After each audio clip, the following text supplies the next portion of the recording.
పెద్ద చెరువు ముంపు బాధితుల జేఏసీ సభ్యులందరికీ శుభోదయం. Survey number 230 Subrahmanya layout colony వాసులు ఆన్లైన్ జనరల్ బాడీ మీటింగ్ జరుపుకున్నారు. ఈ నెల 20వ తారీఖున మంగళవారం నాడు హైడ్రా కమిషనర్ రంగనాథ్ గారికి గ్రీవెన్స్ సెల్లో అప్లికేషన్ ఇవ్వడానికి తీర్మానించారు. శ్రీ సుబ్రహ్మణ్య నగర్ వెల్ఫేర్ అసోసియేషన్ ప్రాతినిధ్యం వహించి కె కృష్ణకుమార్ మరియు సంజయ్ కుమార్ హైడ్రా ఆఫీసులోని గ్రీవెన్స్ సెల్లో అమీన్పూర్ పెద్ద చెరువు ముంపు గురయ్యామని ఫిర్యాదు చేశారు.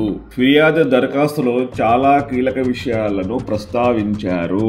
1984 నుండి 1987 వరకు అమీన్పూర్ గ్రామ పంచాయతీచే శ్రీ సుబ్రహ్మణ్య నగర్ లేఅవుట్ ఆమోదించబడిందని పేర్కొన్నారు. అట్టి లేఅవుట్ నేడు కృత్రిమ ముంపుకు గురైంది. ముంపుకు గల కారణాలు వివిధ శాఖలకు చెందిన 10 మంది ప్రభుత్వ అధికారులచే ధృవీకరణ గురించి ఫిర్యాదులు ప్రస్తావించారు. అమీన్పూర్ పెద్ద చెరువు ముంపు బాధితుల ఆవేదనను మీకు తెలియబరుస్తున్నది అమీన్పూర్ పెద్ద చెరువు ముంపు బాధితుల జేఏసీ ఛానల్.